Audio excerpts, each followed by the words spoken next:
In the deepest, darkest corners of the ocean, where sunlight never reaches, an ancient terror lies dormant. For years, the world breathed a collective sigh of relief, believing a nightmare predator that once haunted the seas was gone forever. They were wrong. The story reignites with a state-of-the-art research vessel slicing through choppy, uncharted waters. On board, a team of scientists monitors strange activity, their sonar screens flickering with an anomaly they can't explain. A blip appears, something massive, moving with impossible speed far below them. They dismiss it as a glitch, a phantom signal from the abyss. But the abyss has a way of correcting human error. Without warning, the ocean erupts. The ship is violently jolted, as if struck by a torpedo from beneath. Alarms shriek to life, cutting through the sudden chaos.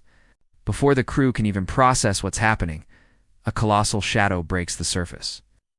A shark, larger and more ferocious than anything ever recorded, lunges from the depths. Its sheer size defies belief, its eyes burning with an unsettling intelligence. Steel groans and shatters like glass as the creature tears the vessel apart.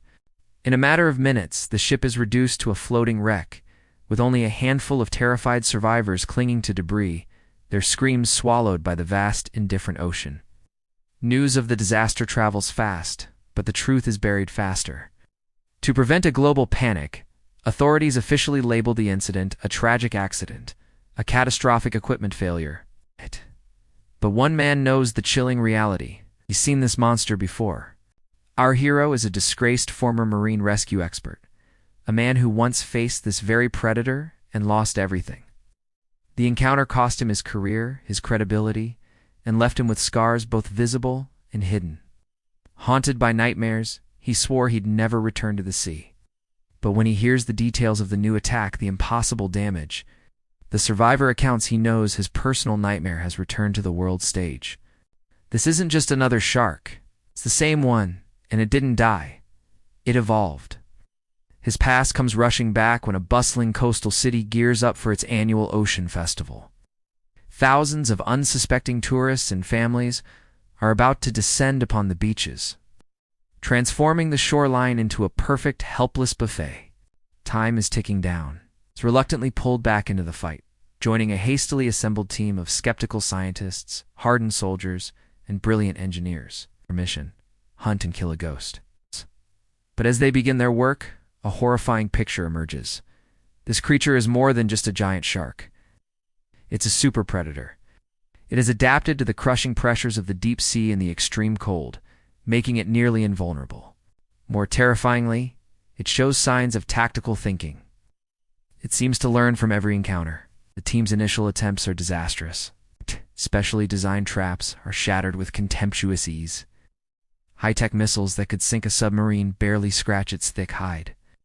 Every failed attempt only seems to enrage the beast further, making it bolder and more aggressive.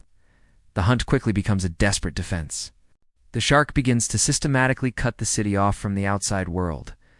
It severs underwater communication cables, plunges entire districts into darkness, and snatches fishing boats from the surface, leaving no trace behind.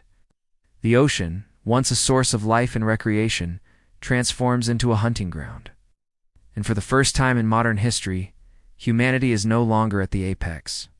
Then comes a discovery that changes everything.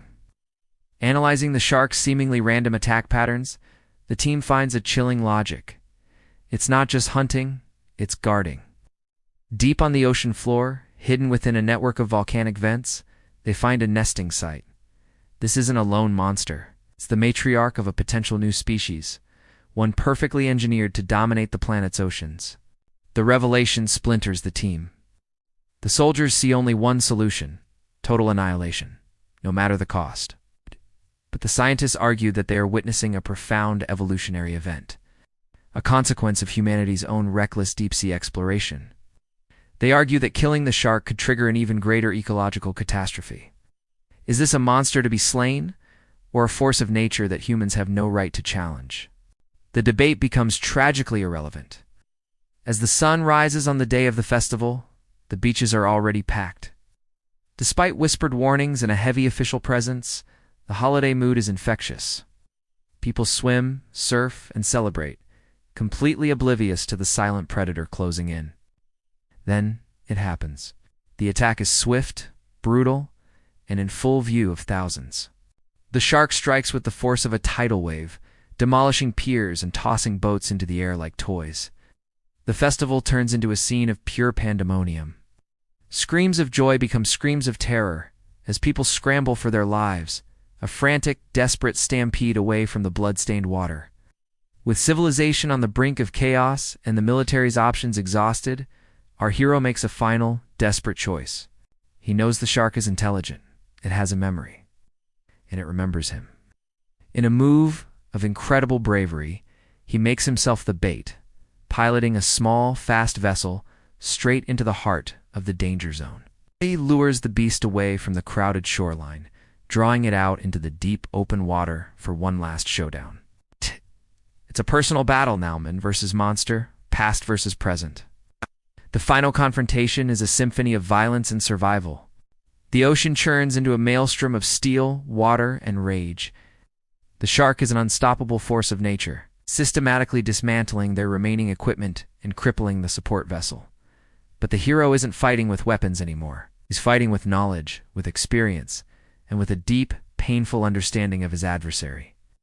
He anticipates its moves, uses its own aggression against it, and forces it into a fatal trap. In the end, he delivers the final blow, not with hatred, but with a heavy sense of necessity. A shared moment of understanding seems to pass between man and beast before the great shark finally succumbs. Its massive body sinking slowly back into the silent, dark abyss from which it came. As the creature disappears, a profound quiet settles over the sea. The world celebrates its hard-won victory. Humanity, it seems, has once again conquered nature. But the film leaves us with one final, haunting image. The camera descends, following the shark's path down into the crushing darkness of the ocean floor. It drifts past the wreckages of the battle and settles on the hidden nesting ground. And there in the deep, something stirs. The immediate threat may be gone, but the ocean holds its secrets close. Nature, we are reminded, never truly loses. And some predators are simply waiting for their moment to rise again. Thanks for watching. Don't forget to like and subscribe for more deep dives into your favorite stories.